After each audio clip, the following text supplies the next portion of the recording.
Just raise your hands. And how many of you think that we should promote millets? So everybody is a convert, so there's nothing to speak now. Yes. So Honorable Minister is asking, how many of you are already consuming millets as a part of your diet? Everybody is there. And our Swamijis are here, so they must be also including in their feeding program for the schools. So thank you very much. So let us give a big clap to all of us here. So thank you very much, Honorable Minister, the Chief Guest of the day, Shri Singireddy Niranjan Reddy Garu, all my respected colleagues on the dais, Shri Anil Kumar, Dr. R.K. Singh, Madam Shubha Thakur, Dr. Dayakar Rao, Dr. Ratnavati, all the distinguished guests, participants from different parts of the country, from different organizations, both public sector and private sector, and more importantly, the young scientists and students. Once again, let me wish you all a very good afternoon. Let me begin with quoting Sustainable Development Goal number 17. You are all aware that there are 17 Sustainable Development Goals. But many of us are not aware that each Sustainable Development Goal is translated into an average of 4 to 5 action points. And each action point further has at least 4 to 5 indicators. So we have to keep in mind those action points and the indicators, and not just the broad Sustainable Development Goals. Of these 17 Sustainable Development Goals, the most important for all of us in the world, and certainly in our country, is Sustainable Development Goal number 17. That's the last one. And sir, for your kind information, SDG 17 talks about global partnership. Yes. So this partnership has been deliberately included there. It is not talking about any deliverable. For example, Sustainable Development Goal 1 talks of no poverty. SDG 2 is talking about zero hunger. SDG 3 is talking about well-being. So every SDG has got a specific goal. Climate action, for example, gender parity, for example, in case of SDG number 5.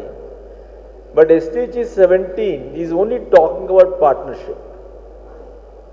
What is the purpose?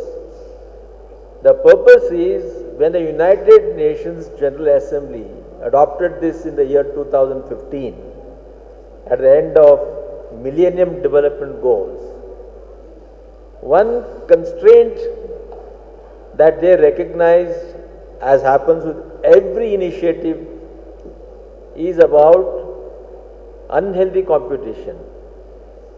So they wanted to convert that unhealthy competition between countries and between different organizations within the countries into a healthy cooperation, coordination, and convergence.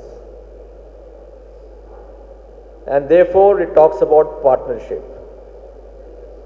The purpose of me sharing this with you is that here what we see under this roof, an initiative led by Indian Institute of Millets Research, bringing people from different parts of the country, different organizations, both international and national, different sectors, both public sector and private sector, as also the civil society, and of course all state governments together to put their heads and hearts together. If we want to promote millets, we need partnership. Just let us remember this mantra. That is the only secret to success. Now, why should we be promoting millets? We have enough sessions over the next 2 days, so I won't get into all the details. I'll only just talk about why we should be doing it and how we can do it largely. Why we should be doing it? First thing is that climate change is a major concern. Let us remember this every moment. Climate change is a certainty. We're already experiencing the negative impact of it on every aspect of life. Climate change impacts life on earth. It impacts life below the water. It impacts life in the atmosphere. Only when we have healthy environment in the atmosphere, on the land, below the water, can we think of meeting the basic requirement of man. When I say man, it includes woman or the human being. And the fundamental physiological requirement of any living being, not just man, but all living forms, is food. Without food, we cannot have life on this earth. Let us remember that it was settled agriculture which has enabled the growth of civilization. While the Homo species came on earth 4.5 lakh years ago, the modern man, Homo sapiens that you and I are, we began to settle down into hamlets, villages, and of course growing civilization only 12,000 years ago. Just think of it. 14 billion years since the first Big Bang, but our civilization is only 12,000 years old. And why this happened? Because man first learned to identify seeds in the forest that could be husbanded. He was able to identify animals that can be domesticated, and that provided the first food security. So food security is not a modern terminology. It is as old as a civilization. In the absence of this crop husbandry and animal husbandry, whenever man went into the forest, he was not sure of coming back. Either the tiger would catch him or a snake would bite him. He was not sure of coming back.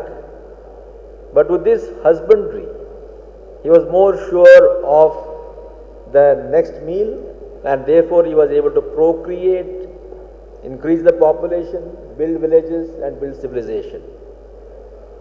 The food security that has given rise to the human civilization is now at stake.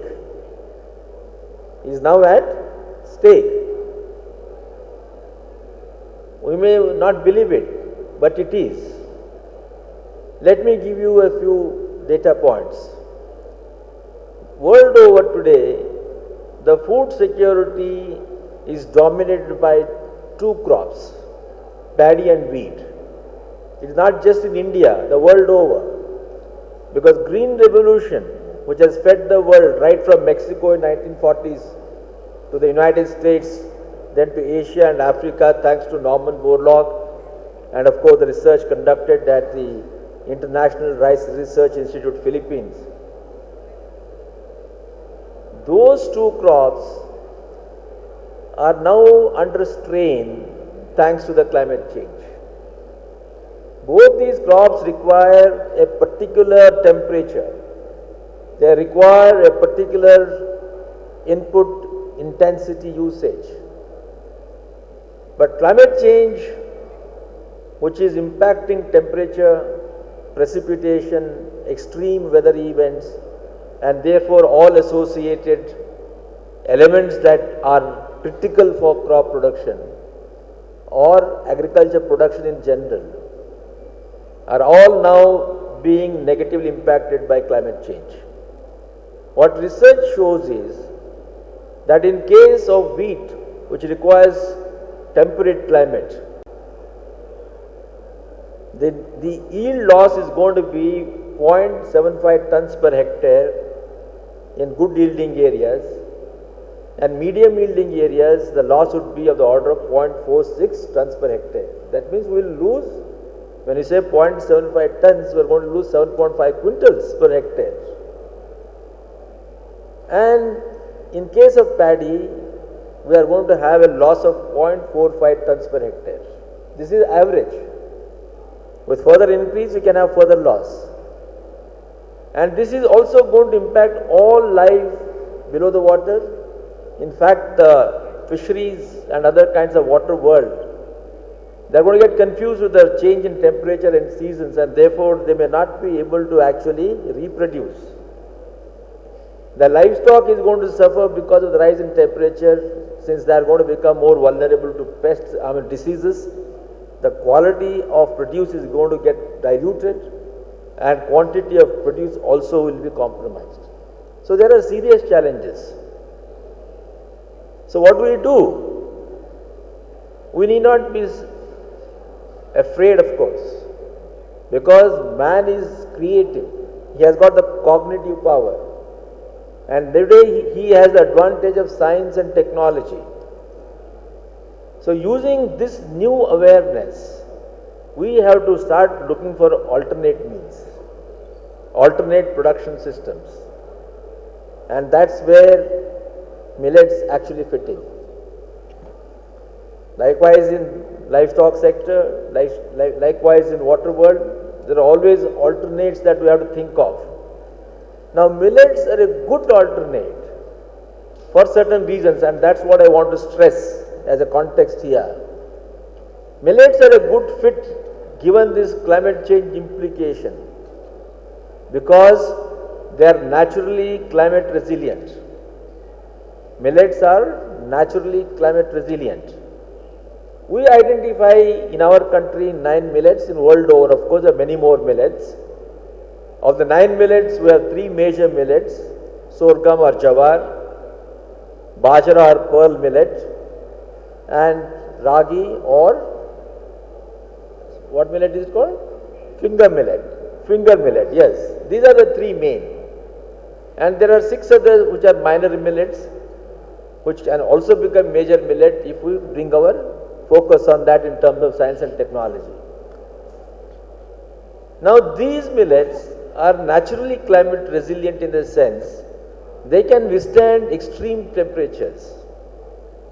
Not only are they good for arid, semi-arid and sub-temperate climates, but they are also good for areas where there is a water stress.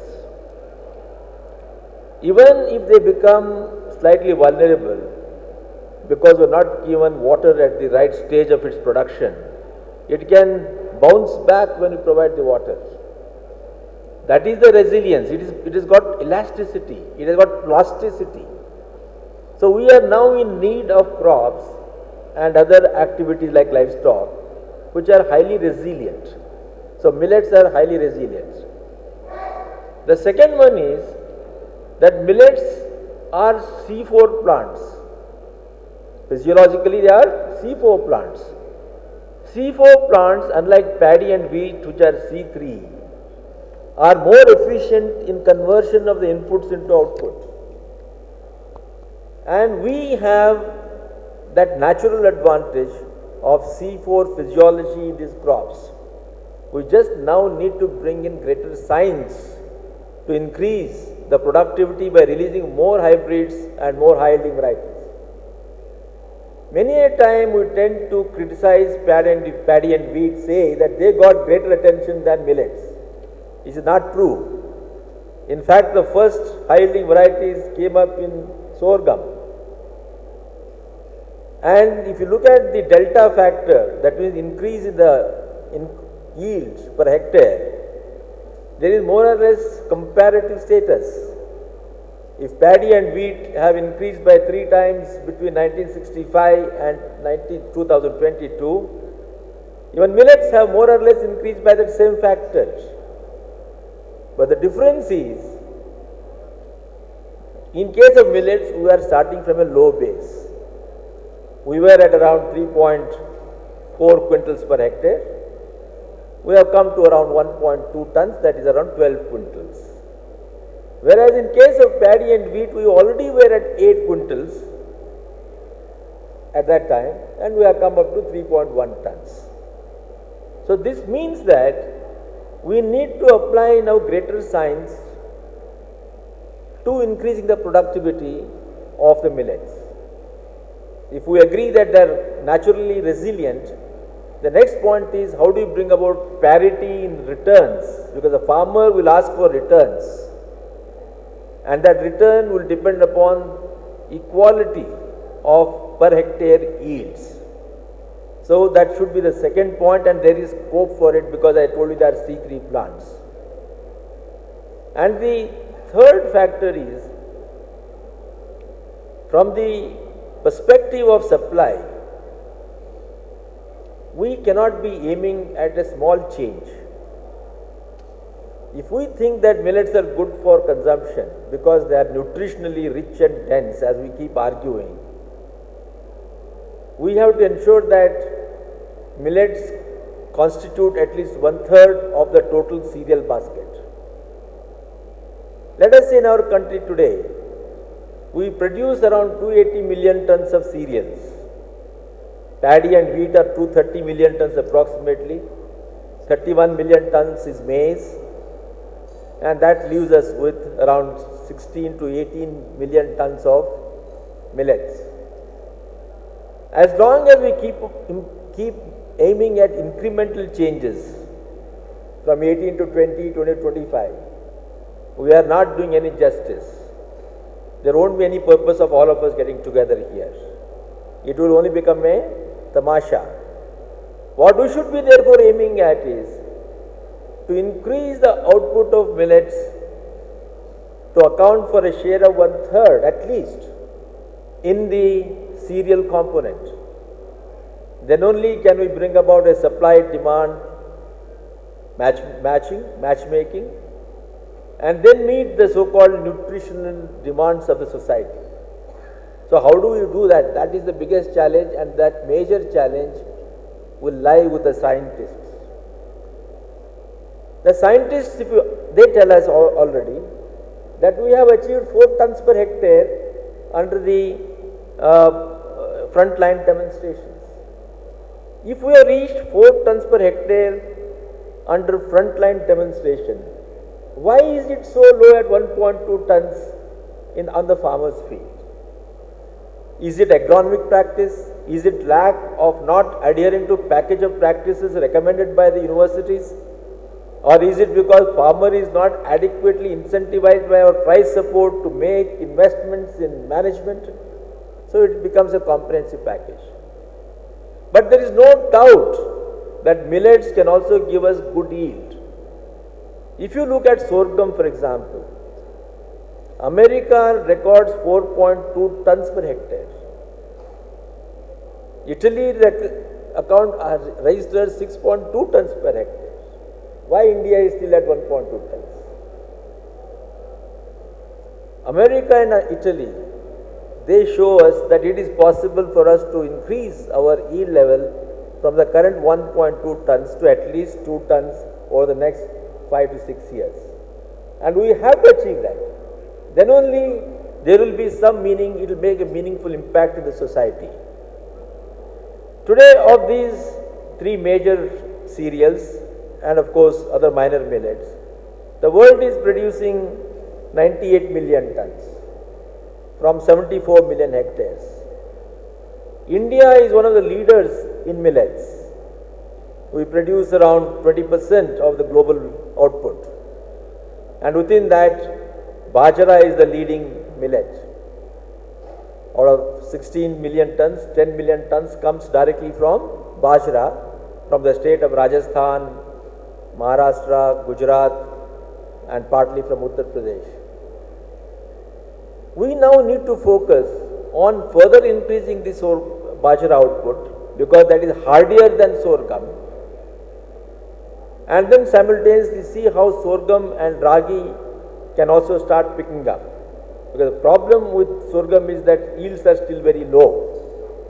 We have to focus on sorghum. But then as we focus on increasing the yield levels, there are certain scientific constraints that scientists have to look at. One issue is that it is gluten free, therefore nutritionally good, but bad for cooking in the kitchen. When it is gluten free, there is no plasticity. It makes things so difficult, and therefore the ladies would prefer to do chapatis than rotis. So this is a constraint.